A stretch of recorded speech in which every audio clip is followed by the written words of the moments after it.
Intruders must have remained hiding in the home well after the time the police arrived on the scene to investigate the kidnapping of his daughter. That brought me to a halt, and I struggled to recall the sequence of people's visits to the basement that morning, which is where intruder theorists indicated the suspect or suspects had entered the home. There were 4 people who had been through the basement that morning, included 2 police officers, Fleet White and John Ramsey. The condition of that train room led me to believe, based on the statements, that someone had remained in the home long after police arrived that morning. So the question was for me, how the heck did they get out with all those people there in the house that morning? What if everything you thought you knew about the JonBenet Ramsey case was wrong? December 26, 1996. The morning after Christmas, Boulder, Colorado was shaken to its core. Inside a seemingly perfect suburban home, a nightmare unfolded that would grip the world for decades. 6-year-old JonBenet Ramsey, a child beauty queen known for her sparkling stage presence and elaborate pageant costumes, was discovered lifeless in the basement, strangled, bound in silence forever. Near her body, investigators uncovered a chilling set of clues: a lengthy ransom note demanding an oddly specific sum of $118,000, a broken basement window suggesting forced entry, duct tape used in a way that raised more questions than answers, and a crude, homemade garrote fashioned from a broken paintbrush handle. But as detectives sifted through the evidence, what became clear was that nothing about this crime scene was simple. Each piece of evidence seemed to contradict the next. Was the ransom note genuine or a carefully staged distraction? Was the broken window a sign of an intruder or simply a red herring planted to throw off suspicion? From the very beginning, the case was tangled in inconsistencies. Behind the glittering pageant trophies and the pristine image of the Ramsey family, darker shadows lingered. The media turned JonBenet's life and death into a global spectacle, dissecting every frame of home videos and every word of police reports. Yet, beneath the sensational headlines, a troubling truth remained. No one really knew what happened that night. And just when the world began to believe the mystery will remain unsolved forever, a shocking confession emerged, one that threatened to unravel everything people thought they knew about the case. From the very beginning, suspicion fell squarely on one person, Patsy Ramsey, JonBenet's mother. To investigators and the public alike, Patsy was the most obvious figure of interest. She was the one who reportedly discovered the ransom note that morning. She was the one who made the frantic 911 call, her voice trembling with fear. And soon, handwriting experts began pointing fingers. The ransom note, they said, didn't just seem suspicious. It looked eerily similar to Patsy's own writing style. Former FBI linguist Donald Foster went so far as to declare that, in his opinion, only Patsy could have written the note. This claim gave rise to one of the most widely circulated theories of case, that JonBenet's death was a result of a late-night bedwetting accident that triggered a mother's sudden rage. In this theory, Patsy struck her daughter in a moment of frustration, a blow that either killed or fatally injured the child. Faced with the horror of what she had done, she allegedly staged an elaborate cover-up, crafting a ransom note, arranging the basement scene, and spinning a story of kidnapping gone wrong. But this theory has holes. If it was truly a moment of blind panic, why would Patsy sit down and compose not one, but multiple drafts of a ransom note? Why rehearse? Why take the time to stage a scenario so detailed and bizarre that it seemed more like a movie plot than a spontaneous act of desperation? These inconsistencies made the theory compelling, yet far from airtight. In 1999, the case reached a pivotal moment. A grand jury, after reviewing the evidence in secrecy, actually voted to indict both John and Patsy Ramsey on charges of child abuse resulting in death. But in a stunning move, District Attorney Alex Hunter refused to sign the indictment, claiming there was not enough evidence to secure a conviction. Officially, the Ramseys walked free. Yet in the court of public opinion, suspicion clung to them like a shadow, especially to Patsy, who would spend the rest of her life under the weight of accusations she never escaped. Fast forward nearly 3 decades, and the case takes a shocking turn. After years of silence, John Ramsey finally decides to speak openly about the night that destroyed his family. His words, however, are anything but simple. In a stunning admission, John points the finger at his own wife, Patsy. He suggests that she may have been involved in what happened to JonBenet, fueling suspicions that had haunted her name for years. Yet, in the same breath, he doesn't let go of the long-standing intruder theory. He insists that someone broke into their home, that an outsider played a role in his daughter's death. The contradiction is glaring. How can Patsy be implicated while an intruder is still blamed? For many, it feels like John is trying to straddle both narratives, acknowledging the suspicions around his late wife, while also clinging to the possibility that an unknown assailant was responsible. But John defends a seemingly conflicting stance with one key point: science. He insists that advances in DNA testing, specifically forensic genetic genealogy, the same revolutionary method that led to the capture of the Golden State Killer, could finally break the case wide open. For John, the technology represents hope, a last chance of clarity in a case defined by confusion and doubt.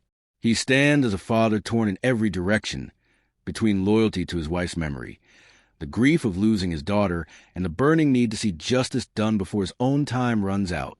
But the question remains: is John's confession an indirect admission of guilt, an attempt to soften suspicion by redirecting it toward Patsy? Or is it the desperate move of a man who knows he doesn't have much longer to clear his name and his family's legacy before history makes its final judgment? Detective Lou Smith, one of the most respected investigators to ever touch the case, became a champion of the intruder theory. Unlike those who believe the answers lay within the Ramsey family, Smith argued that the evidence painted a very different picture, one of an outsider slipping into the home on Christmas night. He pointed to the broken basement window as the most obvious entry point. He noted the oddly placed suitcase beneath it, positioned almost like a makeshift step, perhaps to aid someone climbing in or out. He highlighted the unknown footprint left on the basement floor, a trace belonging to neither John, Patsy, nor Burke. And then there was the DNA. Male DNA found on JonBenet's underwear and Long John's, foreign to the family. Added to this was a mysterious boot print discovered near her body, further fueling the idea that someone else had been there that night. On the surface, Smith's intruder theory sounded airtight, even logical. It offered a way to explain the bizarre crime scene without implicating grieving parents. But the deeper you look, the more troubling questions begin to surface. If a stranger truly entered that night, how could they have known the exact location of JonBenet's bedroom in a sprawling house they'd never been inside before? Why would they take the enormous risk of spending nearly half an hour composing a 2.5-page ransom note inside the house itself, when every second increased their chance of being discovered? And perhaps most damning of all, why leave JonBenet's body behind in the basement when the entire scheme hinged on the illusion of a kidnapping? The pieces didn't quite fit. To many seasoned investigators and armchair detectives alike, the intruder puzzle began to look less like a revelation and more like a carefully constructed illusion, something designed to shift attention away from the darker, more unsettling possibility that the answers were hidden inside the Ramsey home all along. Christmas Day, 1996. The Ramsey home was filled with the glow of twinkling lights, laughter, and holiday cheer. Friends gathered, food was shared, and like any family celebrating the season, the night seemed ordinary, almost idyllic. John and Patsy tucked their children into bed, ending the night as countless families across America did, with warmth and routine. But as the city slept, neighbors later recalled hearing something chilling. Around midnight, the quiet of the neighborhood was pierced by what they described as the sound of a child's scream. Some even claimed to notice unusual flickering lights in the Ramsey kitchen at an hour when the family was expected to be fast asleep. Then came the detail investigators would never forget: the pineapple. During JonBenet's autopsy, medical examiners discovered partially undigested pineapple in her stomach, suggesting she ate it shortly before her death. Back at the house, police found a bowl of pineapple on the kitchen table. On that bowl and its spoon were fingerprints, belonging not just to Patsy, but also to Burke, JonBenet's 9-year-old brother. The problem? Both John and Patsy swore they had never fed JonBenet pineapple that night. The contradiction raised haunting possibilities. Was JonBenet awakened after being tucked into bed? Did she wander into the kitchen, only to encounter someone already there? Or was this the quiet but damning clue that unraveled the carefully constructed timeline the Ramseys presented? Hours later, after Patsy's frantic 911 call, John himself made a discovery that would scar investigators for life. Behind a locked basement door, he found his daughter. JonBenet lay motionless, strangled with a garrote fashioned from one of Patsy's own paintbrushes, bound with duct tape across her mouth. The brutality shocked even seasoned detectives. Microscopic fragments of the broken paintbrush were found inside her body, a detail suggesting something far worse than strangulation alone. Investigators recovered 2 pieces of that shattered brush. The third piece, however, the missing fragment that could hold untold secrets, has never been found to this day. After nearly 3 decades, the case of JonBenet Ramsey continues to orbit around 2 dominant theories that have shaped nearly every debate, documentary, and investigative effort since that winter night in 1996. Scenario 1 focuses on Patsy Ramsey, the glamorous mother at the center of a storm. According to this theory, Patsy allegedly lost her temper, perhaps over something as minor as a bedwetting incident or a late-night disruption, and struck her daughter in a moment of rage.